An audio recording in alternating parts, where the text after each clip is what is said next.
নয়াঞ্জলির কাছে যাত্রীবাহী বাস উল্টে গেল আরামবাগ বর্ধমান রাজ্য সড়কের উচালন এলাকায় বৃহস্পতিবার সন্ধ্যা নাগাদ। এই ঘটনাকে কেন্দ্র করে এলাকার চাঞ্চল্য ছড়িয়ে পড়ে। প্রত্যক্ষদর্শীরা জানিয়েছেন, আরামবাগ থেকে বর্ধমান হয়ে ভায়া জামালপুর যাচ্ছিল বাসটি। স্থানীয়দের অভিযোগ, বাসটিতে অতিরিক্ত যাত্রী ছিল এবং চালকের অসাবধানতার কারণেই এই দুর্ঘটনা ঘটেছে। ঘটনাস্থলে পুলিশ পৌঁছে পরিস্থিতি নিয়ন্ত্রণ করে।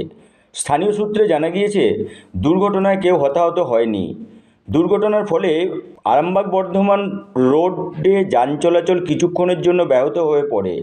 মাধবডি থানার বুলচন্দ্রপুর ক্যাম্পের পুলিশ ঘটনাস্থলে পৌঁছে যান এবং যানবাহন চলাচল স্বাভাবিক করে।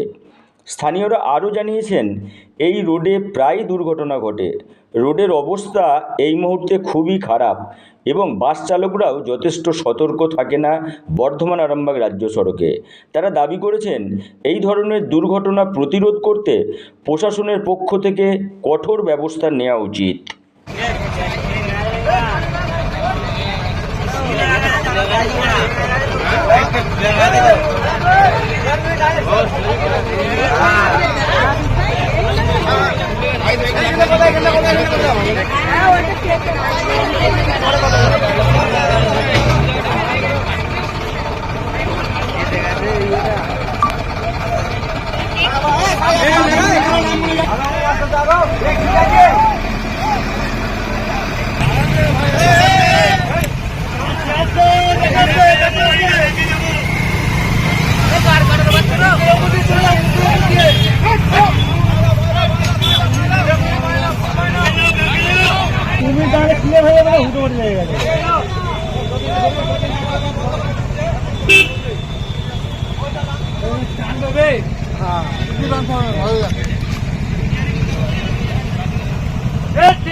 অ্যাক্সিডেন্টটা কোথায় হয়েছে? উচালন গ্রামের ঢালে। কোন দিক বাসটা কোন দিক থেকে কোন দিকে যাচ্ছিল? বাসটা আরামবাগের দিক থেকে বর্ধমান দিকে যাচ্ছিল। আচ্ছা, নিয়ন্ত্রণ হারিয়ে কি নয়াঞ্জলিতে নেমে গেছে? হ্যাঁ, নিয়ন্ত্রণ হারিয়ে ক্যালভার্ট হয়েছে। ক্যালভার্টগুলো পুরো রাস্তার কোনো কাজ হয়নি, ক্যালভার্টগুলো অর্ধ করে রেখে দিয়ে চলে গেছে। ঠিক তার সামনেটাতেই ঘটনা হয়েছে। বাসের গতিবেগ কি জোর? খুব স্লো ছিল, গতিবেগ ছিল। গতিবেগ স্লো ছিল? হ্যাঁ।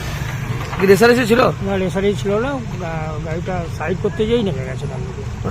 ওভারটেক করতে যায়? ওভারটেক করতে যায়। আহত কেউ হয়েছে নাকি? না, আহত কেউ কিছু হয়নি। মোটামুটি কেউ ইনজোর হয়নি। বাসটা কোন দিক থেকে কোন দিকে যাচ্ছিল? বাসটা আরামবাগের দিক থেকে বর্ধমান দিকে যাচ্ছে। আপনার নাম? আমার নাম তুলসী।